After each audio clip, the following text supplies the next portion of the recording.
इस गाने में वही हिड़मा का जिक्र है जिसे सुरक्षा बलों ने नवंबर में मुठभेड़ में ढेर कर दिया था। सरकार ने इसे नक्सलवाद के ताबूत की अंतिम किल बताया था। उसके बाद से कई दुर्दांत नक्सलियों ने आत्मसमर्पण किया। मुख्यधारा में लौटने की तस्वीरें सामने आई। सरकार ने दावा किया कि बस्तर बदल रहा है, लेकिन जगदलपुर में भूमकाल स्मृति रैली के दौरान हिड़मा के महिमा मंडन वाले गाने पर कुछ आदिवासी युवाओं का डांस करते वीडियो सामने आया और यहीं से शुरू हो गया सियासी घमासान। वीडियो वायरल हुआ तो सवाल उठा, क्या बंदूक की लड़ाई खत्म होने के बाद भी वैचारिक जमीन पर नक्सलवाद जिंदा है? इस बीच पूर्व मंत्री अमरजीत भगत का बयान सामने आया। उन्होंने हिड़मा को जल जंगल जमीन का रक्षक बता दिया और यहीं से सियासत ने तेज रफ्तार पकड़ ली। जो जल जंगल जमीन की बात करेगा उसको समर्थन मिलेगा और जो जल जंगल जमीन की लूट करेगा उसका विरोध होगा। तो इस समय जो बस्तर सहित पूरे प्रदेश में जो परिस्थिति बन रही है वो यही बन रही है कि खनिज संपदा की लूट हो रही है। कोई भी अपना संवैधानिक अधिकार की बात कर रहा है उसको या तो नक्सली बता करके या आईपीसी के सीआरपी के बहुत सारे धाराओं में उनको उलझा करके एनएसए की तरह कार्रवाई करके उनको जेल भेज दिया जा रहा है। तो एक तरह से बस्तर में संवैधानिक अधिकार शून्यता की ओर तेजी से बढ़ रहा है। अमरजीत भगत के बयान पर भाजपा हमलावर हो गई। कैबिनेट मंत्री और कद्दावर आदिवासी नेता केदार कश्यप ने कांग्रेस पर सीधा हमला बोला। कश्यप ने कहा कि कांग्रेस हमेशा नक्सलवाद को प्रश्रय देती रही है और अब भी उसके नेताओं की भाषा वही है। देखिए, कांग्रेस हमेशा नक्सलियों के साथ में रही है और ये जीरम घाटी के नाम पर केवल घड़ियाली आंसू बहाती है। ये इस बात को साबित करता है। हम ये तो कहा करते थे कि इनके पास में जीरम के पूरे कहते तथ्य उनके पास में मौजूद है। स्वाभाविक है कि वो उनके ही जो आपसी गुटबाजी है, आपसी जो प्रतिद्वंदता है, उसके कारण से वो जीरम कांड जैसे हुए हैं। और आज वो हमारा क्षेत्र जब 50 साल के बाद नक्सलवाद से मुक्त हो रहा है तो उसकी पीड़ा सबसे ज्यादा कांग्रेस पार्टी को है। इनको इस बात की पीड़ा है कि वो नक्सलवादी खत्म हो रहे हैं और उनके समर्थक खत्म हो रहे हैं। उनके जितने भी टॉप लीडर हैं उन लोगों ने कहा इस बात को, क्या हमेशा कहा कि कहते हैं वो नक्सलियों के साथ में खड़े। 31 मार्च 2026 ये वो तारीख है जिसे सरकार ने नक्सलवाद के खात्मे की डेडलाइन बताया है। संभव है कि उस तारीख तक बंदूकें खामोश हो जाएं, लेकिन जगदलपुर से आया ये वीडियो और उस पर सियासी प्रतिक्रियाएं ये संकेत दे रही हैं कि सशस्त्र नक्सलवाद भले ही खत्म हो जाए, लेकिन वैचारिक स्तर पर लड़ाई अभी भी लंबी है। बस्तर की जमीन पर अब संघर्ष बंदूक से ज्यादा विचारों का नजर आ रहा है। Bureau report, TV 24 Raipur.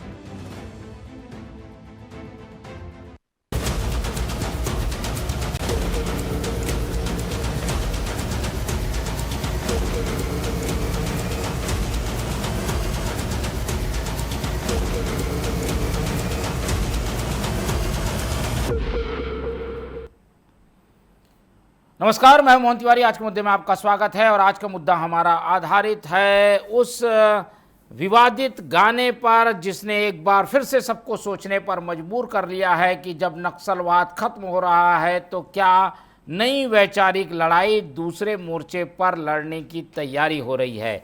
सशस्त्र रूप से नक्सलवाद अब कुछ दिन का मेहमान है और 50 दिन से भी कम का समय बाकी है जब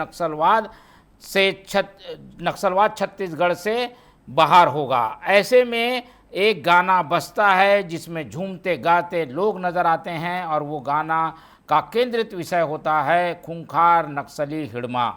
ये गाना क्यों बजा, इसके पीछे कौन लोग थे और किस गाने के ज़रिए फिर से वैचारिक रूप से नक्सलवाद को ख़त्म करने की शुरू करने की कोशिश तो नहीं है, इसी पर चर्चा करेंगे। पहले मिल लेते उन मेहमानों से जो इस चर्चा में हमारे साथ रहेंगे। हम बहुत स्वागत करेंगे हमारे साथ मौजूद हैं इस पूरे मामले में राजनीतिक विश्लेषण शेयर करने के लिए वरिष्ठ पत्रकार और राजनीतिक विश्लेषक अनिल चौबे जी, बहुत स्वागत है आपका। बीजेपी का पक्ष रखने के लिए हमारे साथ है प्रवीण साहू जी, बहुत स्वागत है आपका। और कांग्रेस का पक्ष रखेंगे, हमारे साथ जुड़ रहे हैं विनय शुक्ला जी, बहुत स्वागत है उनका भी। इस पूरे विवाद में पुलिस अपनी स्तर पर जांच कर रही है, कौन लोग थे जिन्होंने गाना बजाया, कौन लोग थे जो डांस कर रहे थे। लेकिन इस बीच कांग्रेस का जो बयान आया वो चौंकाने वाला है। कांग्रेस कहीं ना कहीं वो सॉफ्ट लाइन लेकर चलती हुई दिखाई दी जिसमें इस गाने का जो अर्थ है उसका वो समर्थन कर रही है, ऐसा प्रतीत होता है। क्योंकि अमरजीत भगत कह रहे हैं हर जंगल की लड़ाई, जल जंगल जमीन की लड़ाई लड़ने वाले के साथ कांग्रेस है। क्या है इसके मायने, पहले शुक्ला जी से समझते हैं। शुक्ला जी, हिड़मा खूंखार नक्सली है, हिड़मा को मारा जाना चाहिए, सब उसके समर्थन में है, लेकिन जब गाना बज रहा है तो कांग्रेस उसके समर्थन में नजर आ जाती है, इसकी क्या वजह है? देखिए मोहन जी, सबसे पहले तो आपको, आपके दर्शकों को और मेरे साथी पैनलिस्ट बैठे हैं सबको नमस्कार करता हूं। देखिए, अमरजीत भगत का जो बयान आप तोड़ मरोड़ कर प्रेस कर रहे हैं, अमरजीत भगत जी का कहना है कि जो आदिवासी जंगल और जमीन की रक्षा करेगा वो उसके साथ कांग्रेस पार्टी खड़ा है। ये उन्होंने ये नहीं कहा कि हम हिडम्बा के साथ खड़े हैं। देखिए, कांग्रेस पार्टी ने सबसे ज्यादा अगर पीड़ा सहा है तो यही नक्सलवाद के कारण अपने बड़े नेताओं का ही जो शहादत हुई है, हमारे बड़े नेताओं का, ये नक्सलवाद के कारण ही हुआ है। हम चाहते हैं कि छत्तीसगढ़ में नक्सलवाद खत्म हो जाए, पर भारतीय जनता पार्टी जिस प्रकार की रणनीति और राजनीति कर रही है छत्तीसगढ़ में, अडानी और अंबानी के लिए रास्ता साफ करने के लिए अमित शाह जी जो हर 15 दिन में छत्तीसगढ़ प्रवास में रहते हैं और छत्तीसगढ़ जैसे ही पहुंचते हैं रायपुर राजधानी से और सीधे बस्तर चले जाते हैं। हमको ये भी पता है कि जो वहां जाकर वो केवल अडानी के लिए रास्ता साफ कर रहे हैं और वहां के स्थानीय युवक, जैसे कि आपके माध्यम से हमने देखा है कि वहां के स्थानीय युवक अपने जंगल और जमीन की रक्षा करने के लिए धरना में भी बैठे थे। और उन्होंने ये भी कहा है, आपके माध्यम से ये बताना चाहता हूं कि उन्होंने ये कहा कि अगर हमारे जंगल और जमीन को लेने का प्रयास करोगे तो हम नक्सलवाद, जो हमारे बड़े बुजुर्ग बंदूक उठाए थे, हमको भी उठाने के देर नहीं लगेगा। ये चरित्र जो शुक्ला जी, क्या ही जो हिड़मा है वो जो कर रहा था उसका समर्थन करना नहीं हो जाएगा इस तरीके की बातें कहकर?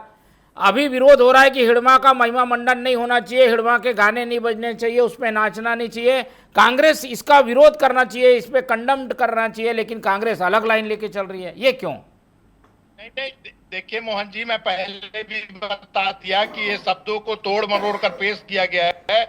अमरजीत भगत, हमारे जो नेताजी का कहना है कि जो आदिवासी की जमीन लेगा, देखिए उनके शब्दों को समझो, जो आदिवासी के जंगल और जमीन को लेने का प्रयास करेगा, उसके साथ उन हिडम्बा की गाने की बात है तो उस गाने में जो वहां के स्थानीय लोग क्या नाच गाना कर रहे हैं, हमको उससे मतलब नहीं है। हम चाहते हैं छत्तीसगढ़ में नक्सलवाद खत्म हो, लेकिन जंगल और जमीन की रक्षा करने के लिए आदिवासी भाइयों के साथ कांग्रेस पार्टी लगातार साथ में खड़ी है। ठीक है, चलिए, कांग्रेस एक कान को शायद घुमाकर पकड़ना चाहती है, लेकिन कुल मिलाकर अर्थ और संदेश कुछ जा रहा है, वो सबके सामने है। बीजेपी की ओर चलते हैं। बीजेपी बड़े जोर शोर से इस बात का दावा करती है, क्योंकि सरकार में आप लोग हो, कि नक्सलवाद ख़त्म हो रहा है, नक्सलियों से सब घृणा करते हैं, पर ऐसी चीज़ों को रोकने में असफल है आपकी सरकार। एक तरफ उसको खूंखार नक्सली बता रहे हैं, दूसरी तरफ हीरो के रूप में वो पेश हो रहा है और वो वहाँ लोग नाच रहे हैं, गा रहे हैं। ऐसे लोगों पर कार्रवाई क्यों नहीं करती पुलिस? ने पता कैसे नहीं चला कि ये गाना कौन बजा रहा है, क्यों बजा रहे हैं, और पुलिस के सामने ये गाना बजता रहा? प्रवीण जी, देखिए, सबसे पहले भारत माता की जय कहूँगा। आप सभी को नमस्कार, जनता को प्रणाम। देखिए, सबसे पहले तो हम इस जिसका आयोजन के कहने का अगर हम कहें तो उस पर उद्देश्य पर जाते हैं, क्यों ये आयोजन हो रहा था। ये भूमकाल स्मृति दिवस पर कहीं ना कहीं आयोजन हो रहा था। तो सबसे पहले भूमकाल स्मृति दिवस पर जितने हमारे जो अमर बलिदानी हैं उनको मैं नमन करता हूं, और सर्व आदिवासी दिवस के माध्यम से निश्चित रूप से कार्यक्रम का आयोजन किया गया था, और सर्व आदिवासी समाज ने निश्चित रूप से खंडन किया कि भाई ये जो गाना बजा निश्चित रूप से किसी की गलती के माध्यम से गाना चल गया। लेकिन देखिए, आदरणीय प्रवक्ता शुक्ला जी कह रहे थे कि जो अमरजीत भगत है, पूर्व मंत्री, उनका का बयान को तोड़ मरोड़ के प्रस्तुत किया गया। मैं इनसे पूछना चाहता हूं कि आप ही के पार्टी के सम्मानित नेता तेलंगाना के वर्तमान के मुखिया सीएम रेवंत रेड्डी ने सितंबर 2025 को कहा, उसके पहले भी बार बार कहा है कि नक्सलवाद का खात्मा कभी नहीं हो सकता। तो बताइए, तो उन्होंने स्पष्ट रूप से कहा, कौन उनके बयान को तोड़ और मोड़ के प्रस्तुत कर रहा है? उन्होंने बार बार कहा, स्पष्ट रूप से कहा है कि नक्सलवाद का विचारधारा को समाप्त कभी नहीं किया जा सकता। कांग्रेस पार्टी का स्टैंड बताइए। आज तक कांग्रेस पार्टी ने कभी इनके स्टैंड को क्लियर जो है रूप से कहीं ना खंडन नहीं किया है, क्योंकि देखिए कांग्रेसी और नक्सलवादी निश्चित रूप से एक ही सिक्के के दो पहलू है, दोनों एक दूसरे के पोषक है, दोनों एक दूसरे को समर्थन करते हैं। मैं इनसे पूछना चाहता हूं कि कांग्रेस पार्टी 10 साल से अधिक सत्ता में थी केंद्र में, 5 साल से अगर 5 साल की उनकी सरकार इस प्रदेश में भी थी, क्या आप में साहस था, क्या आप में इच्छा शक्ति थी कि आप डेडलाइन तय कर सके? आपने डेडलाइन तय नहीं किया। ये तो भाजपा की डबल इंजन और कह सकते हैं कि वर्तमान में ट्रिपल इंजन की सरकार है, जिसके चलते हमने डेडलाइन तय किया है कि पूरे देश से 31 मार्च सन 2026 तक हम नक्सलवाद का खात्मा करेंगे। निश्चित रूप से उसी परिप्रेक्ष्य बहुत अच्छा काम हो रहा है। और तो वर्तमान की जो घटना है निश्चित रूप से छुटपुट की घटना है, सरकार वहां पर बहुत अच्छा काम कर रही है। और मोहन जी, जो इस घटना पर अगर हम बात करें तो पुलिस वहां पर सचेत है, और आप देखेंगे कि 31 मार्च के बाद ऐसी कोई घटना देखने को नहीं मिलती है। और देखिए महत्वपूर्ण तथ्य यह है कि जहां अगर बात करें बस्तर के क्षेत्र में, सुदूर क्षेत्र में, जहां पर पहले जहां पर डर था, आज वहां पर विश्वास है। जहां पर गाना बज रहा है, इसका क्या मायने, क्या समझा जाए? पुलिस को पता नहीं रहता, पुलिस ध्यान नहीं देती, गाना बज गया, लोगों के दिल में तो वो हीरो बन रहा है। देखिए जनता भी जानती है, वहां के जो मुख्य आयोजक हैं निश्चित रूप से उनका खंडन कर दिया है। कुछ शरारती तत्वों के माध्यम से गाना बजाया गया। यदि ये नहीं बजाया होता तो जो आयोजक थे उसका खंडन कैसे करते? उनका खंडन दिखाता है, उनका बयान दिखाता है कि निश्चित रूप से वो नक्सलवाद के विरोध में है। ये उनका बयान है। ये निश्चित रूप से तो बहुत सराहनीय विषय है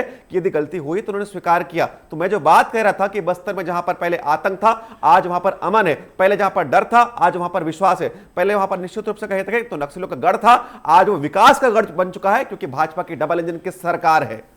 ठीक है, चलिए, सरकार है लेकिन कुछ गलतियां हुई हैं, उस पर भी ध्यान देने की जरूरत है। चौबे जी की ओर चलते। चौबे जी, क्या बता रहा है ये? अब हम ये मान के चलें, जैसा कि हमने टाइटल भी रखा है, कि बंदूक तो खामोश हो जाएगी पर वैचारिक रूप से नक्सलवाद बना रहेगा हमारे बीच में, और इसी तरीके की चर्चा डिबेट होती रहेगी। नक्सलवादी पूरी तरीके से ख़त्म नहीं हो पाएंगे। मोहन भाई, करीब 4 दशक का नासूर है ये एकदम से ख़त्म नहीं होगा, कहीं कहीं ये चलता रहेगा। और जैसे ये छुटपुट गाने बज रहे हैं ना, चूँकि वो हिड़मा जो है वहाँ पर इन गानों के जरिए भी अपनी सभाएं लगाता रहा है, वो काफ़ी पॉपुलर गाने थे उसके। तो अगर वो बच गया है तो कोई बहुत बड़ी बात नहीं है। इससे ये नहीं कहा जा सकता कि नक्सलवाद जिंदा हो जाएगा। अब रहा सवाल कि ये जैसी बंदूक की बल पे जो इन्होंने इतना कंट्रोल किया हुआ है, ये हमेशा बना रहे, इसके लिए सबसे मूल चीज़ है कि सरकार को उस इलाके में जिनके कारणों से नक्सलवाद पैदा हुआ था, जैसे मतलब वहाँ के लोगों को सरकार के लोगों ने सताया था, वहाँ के लोगों को सरकार के कर्मचारियों पर विश्वास नहीं था, ये विश्वास अब इस सरकार को, जो भी सरकार हो, चाहे कांग्रेस की हो चाहे भाजपा की हो, इन दोनों जो भी सरकार है, वैसे अभी वर्तमान में तो विष्णुदेव साई की सरकार है, इनकी अब नैतिक जिम्मेदारी है कि वहाँ की जनता में विश्वास पैदा करे कि हम बेहतर हैं और हम आपके साथ हैं। ये धीरे धीरे ही होगा। इसमें क्या है कि जैसे अभी बस्तर पंडन हुआ है, ये एक अच्छी परंपरा है वहाँ पर उन लोगों को घुल मिल के साथ में रहने की, खेलने की, कूदने की, तो उनको लग रहा है कि नहीं कुछ अच्छा है। तो अब ये धीरे धीरे ही होगा। और सबसे मेन चीज़ है कि अब जल जंगल ज़मीन की जो ये बात होती है, तो जंगल बचे कहाँ हैं? ज़मीन ही बची है, जो थोड़ी बहुत ज़मीन है। तो विकास के कार्य में रोड़ा ना अटकाएं। वहाँ पर जितना तेज़ी से औद्योगिकरण होगा, जितने तेज़ी से वहाँ पर होगा, तो ये जो छोटे मोटे ये जो बचे हुए विचारधारा, ये समाप्त हो जाएगी। ये विकास से ही ये विचारधारा समाप्त हो जाएगी, क्योंकि जो वहाँ पर जिस ढंग से लोग नाच रहे हैं, गा रहे हैं, हिड़मा के प्रति कोई ऐसी भावना नहीं है कि वो विलन है, ऐसा लग रहा है वो हीरो है। ना, देखिए क्या होता है कि ये जो गाने हैं, ये हिड़मा ने अपने करीब 30 साल तक वहाँ पर जब राज किया है ना, तो उसने गाने बजाए हैं वहाँ पर। और ये वो छत्तीसगढ़ी, मतलब उनकी जो गौड़ी भाषा है उसकी उसमें है, उसमें थोड़ा सा डीजे का पुट मिल गया है, तो खाए पिए लोग थे तो उन्होंने डांस कर लिया। इससे ये नहीं कहा जा सकता कि ये मतलब उनकी करवट बदल रही है मानसिकता। अब सवाल यह है कि इस मानसिकता को भी ख़त्म करना है, तो सरकार को विश्वास में लेकर, वहाँ की जनता को विश्वास में लेकर, और वहाँ पर औद्योगिकरण करना चाहिए। वहाँ पर जो आज का वातावरण है, अच्छा वातावरण, अच्छी शिक्षा, अच्छा स्वास्थ्य, सड़कें, जो बेसिक इंफ्रास्ट्रक्चर है, इसको डेवलप करके सरकार उनसे विश्वास में करे। और जो सरकार का अधिकारी, जो सबसे आखिरी अधिकारी है, जैसे पटवारी हुआ, कोटवार हुआ, या फिर ये थानेदार हुए, या वन से संबंधित लोग हैं, इनको उनके साथ विश्वास अर्जित करना पड़ेगा पुलिस को सहारा लेते हुए।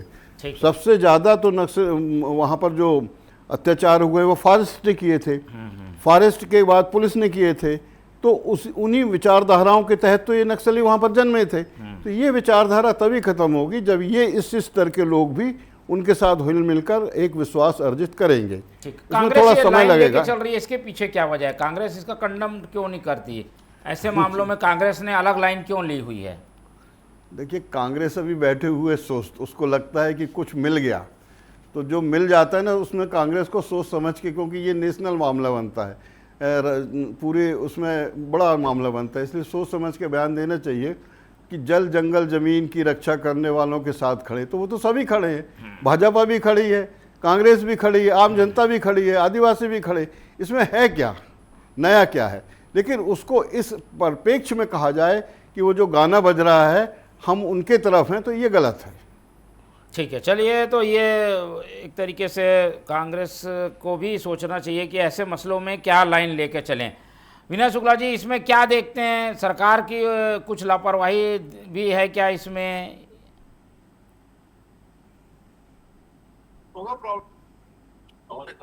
जी विनय शुक्ला जी, मेरी आवाज मिल रही है आपको? हाँ, आ रही है, आवाज आ रही है। जी जी जी, हम ये जानना चाह रहे हैं कि ये जो पूरा मसला है, अब इसके बाद कार्रवाई होने की बात हो रही है, सर्व आदिवासी समाज से पूछताछ हो रही है, जांच हो रही है, पुलिस तो अपने स्तर पे सब काम कर ही रही है। कैसे देखते हैं इस पूरे प्रकरण को आप? देखिए मोहन जी, मैं सबसे पहले फिर से बताना चाहता हूं, मैं तो अभी अभी ऑन द वे हूं, बस्तर से ही आ रहा हूं, मैं रास्ते में हूं। और आपने ये जो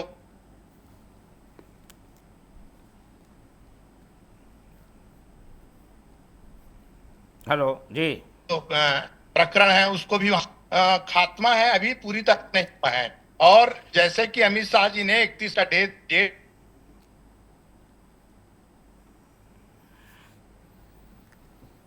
जी, चलिए, में और कुछ नहीं है। देखिए, नक्सलवाद का सबसे बड़ा जो दर्द है वो कांग्रेस पार्टी ने ही समझा है। और कांग्रेस पार्टी के छत्तीसगढ़ के जितने भी बड़े नेता आजाद हुई है, उसका वो परिणाम है। हम नक्सलवाद को जरूर खत्म करना चाहते हैं, हम नक्सलवाद के समर्थन में नहीं है। हेलो, आवाज आ रही है मेरी? जी जी, आ रही है, बिल्कुल, बोलिए बोलिए। जी, तो नक्सलवाद विरोध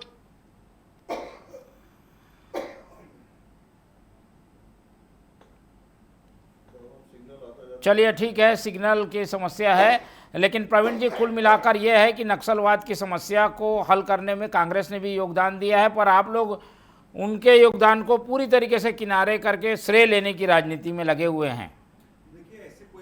श्रेय लेने की वही बात नहीं है। देखिए, 5 साल तक इनकी सरकार थी, निश्चित रूप से जो मैंने पहले ही कहा कि भाई डेडलाइन तय कर देते, डेडलाइन तय करके दिखा देते कि आप में वो इच्छा शक्ति, कि आप नक्सलवाद को खत्म करना चाहते हैं। निश्चित रूप से इस प्रदेश में अगर कहें तो कांग्रेस पार्टी ने अपने शीर्ष नेताओं को खोया है। और जब भूपेश बघेल तब प्रदेश के अध्यक्ष थे, तब डंके के चोट पर कहते थे कि सारे सबूत उनके जेब में, लेकिन मुख्यमंत्री बनने के बाद पता नहीं सारे सबूत कहां चले गए। आदरणीय विनय शुक्ला जी कह रहे कि भाई बहुत दुख झेला, निश्चित रूप से हम इस बात को स्वीकार करते हैं, लेकिन हमको यह लग रहा था कि जिस पार्टी ने दुख झेला है, कहीं निश्चित रूप से उस दर्द को वही पार्टी जो है निश्चित रूप से सबके सामने जो है सबूत रख के कहीं ना कहीं दर्द को कम करेगी। लेकिन सबूत को क्यों नहीं रखा? आज इसी विषय को अगर उनके नेता कहते थे, उनके पूर्व वरिष्ठ प्रवक्ता विकास तिवारी कहते हैं, तो उनको पार्टी से 6 साल के लिए बाहर कर दिया जाता है। ये कौन सा न्याय है बताइए? उनको न्याय कब मिलेगा? तो निश्चित रूप से कांग्रेस पार्टी के दोहरा रवैया है। और आदरणीय मोहन जी, मैंने पहले ही कहा कि सीएम रेवंत रेड्डी, इन्हीं के पार्टी के कद्दावर नेता, एक राज्य के मुखिया, तेलंगाना हमारे जो समीप का जो राज्य है, उनके के नेता तो अभी भी कह रहे हैं कि नक्सलवाद का खात्मा नहीं हो सकता। इनका आला कमान केंद्रीय नेतृत्व अगर है राष्ट्रीय अध्यक्ष मल्लिकार्जुन खड़गे जी, बताइए मुझे कि क्या कहना चाहते हैं इस विषय पे। आज तक खंडन नहीं आया, तो निश्चित रूप से इनका खंडन नहीं करना निश्चित रूप से प्रमाणित करता है कि कांग्रेस पार्टी अभी भी ये मान रही है कि नक्सलवाद का खात्मा नहीं हो सकता, जबकि भाजपा इसके उलट उनकी विचारधारा है। हमने तय कर लिया है कि पूरे देश से नक्सलवाद का हम खात्मा करेंगे और करके रहेंगे। बार बार कह रहा हूं कि बस अब बंदूक छोड़ दिए हैं, जंगल छोड़ दिए हैं, लोग शहर में शहरी नेटवर्क इस टाइप की चीजें सक्रिय हो गई, इसमें क्यों नहीं रोक लगा पा रही है? देखिए, आदरणीय अनिल जी ने बहुत गंभीर विषय कहा कि 40 से अधिक वर्षों का ये कहीं ना कहीं जख्म है, तो उसको भरने में थोड़ा समय लगेगा। लेकिन जिस तत्परता से, जिस तीव्र गति से यहाँ पर काम हुआ है, निश्चित रूप से अभूतपूर्व है।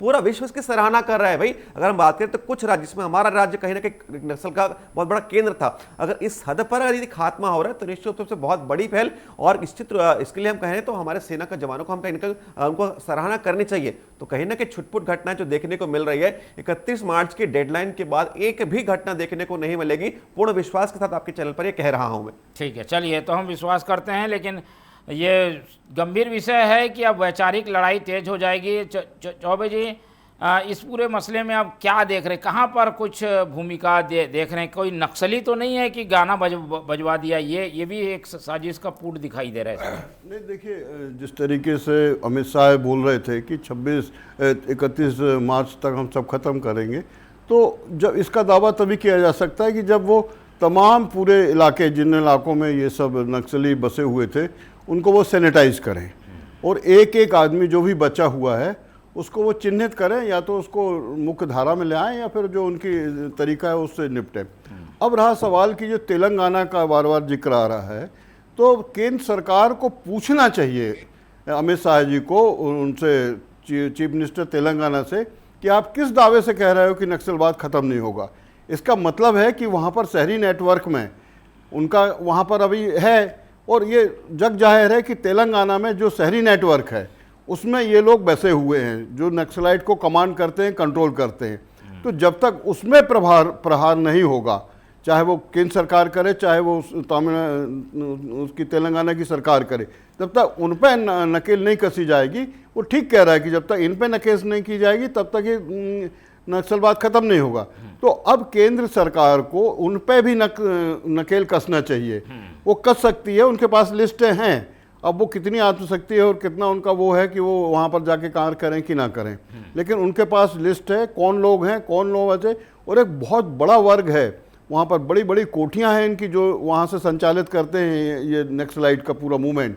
उनको अब पकड़ने की जरूरत है, तब जाके उन्होंने कोई साजिश के तहत ये प्लांट किया क्या, ऐसा लगता है? सर, वो तो अपनी तैयारी रखेंगे ही। वो तो ये चाह रहे हैं कि 31 मार्च तक ये लोग डेडलाइन हो जाएगी, फिर ये फ्री हो जाएंगे, जैसा कि होता रहा है। जैसे ये फ्री होंगे, वो कोकरमत्ते की तरफ धीरे धीरे फिर उगने चालू हो जाएंगे, गीत के सहारे, देश के सहारे। एक आध बार कोई अधिकारी कोई किसी आदिवासी को कुछ बोल देगा, उसको लेके बवाल तान देंगे। ये सब यहाँ स्टार्टिंग तो हो सकता है, लेकिन जब तक ये, वो बिल्कुल ठीक है, उनके जो तेलंगाना के जो चीफ मिनिस्टर है वो ठीक कह रहे हैं, वो इशारा कर रहे हैं कि ये इसलिए ख़त्म नहीं होगा कि यहाँ पर केंद्र है, जब तक वहाँ नहीं ख़त्म करोगे ये नहीं ख़त्म होगा। चलिए, तो नक्सलवाद को ख़त्म होना चाहिए और बंदूक खामोश हो जाए तो वैचारिक स्तर पर भी इसे ख़त्म करने के प्रयास किए जाने चाहिए। मुझे लगता है कि इस पर ध्यान सरकार दे ही रही होगी। विनय शुक्ला जी से शायद संपर्क नहीं हो पाया। प्रवीण जी, इसमें कुछ शामिल करेंगे, वैचारिक रूप से कैसे ख़त्म करेंगे, जल्दी हो? और ये देखिए, कहीं ना कहीं ये विचारधारा की लड़ाई है, और निश्चित रूप से जब उनको मुख्य धारा में हम लेकर आएंगे तो कहीं ना कहीं जो उनकी मूलभूत लड़ाई थी निश्चित रूप से खत्म होगा। अगर हम बात करें तो सुदूर क्षेत्रों में आज वहां पर सड़कें पहुंच रही है, रोजगार पहुंच रहे हैं, और कहीं ना कहीं स्कूलें पहुंच रही है। तो यही जो उनकी मूलभूत मांगे हैं, सरकार उनको पूरी कर रही है। इसलिए जो विचारधारा निश्चित रूप से उनकी समाप्त होकर अच्छी विचारधारा इस देश के प्रगति की विचारधारा में सम्मिलित होगी, और कहीं ना कहीं ये लड़ाई समाप्त होगी। Last comment. ठीक है, आप भी जोड़ दीजिए। लास्ट कमेंट मेरा ये है कि ये सारा विकास हो, लेकिन उसमें भ्रष्टाचार ना हो। जैसे ही भ्रष्टाचार होगा, वो जो वहाँ पर जो पीड़ित लोग हैं वो फिर उस विचारधारा की तरफ सोचने लगे। इसलिए वहाँ स्ट्रिक्टली होकर सरकार को ईमानदारी के साथ, बिना भ्रष्टाचार किए, उनको उनका हक देना चाहिए, उनको स्वास्थ्य देना चाहिए, और स्कूल सही देना चाहिए, सड़कें बनाना चाहिए, और विकास के लिए जो भी वहाँ के जल जंगल का जो भी बेहतर उपयोग हो सकता है, चाहे माइनिंग के क्षेत्र में हो चाहे उद्योग के क्षेत्र में हो, उस प्लानिंग के साथ काम करना चाहिए। विचारधारा खत्म हो जाएगी।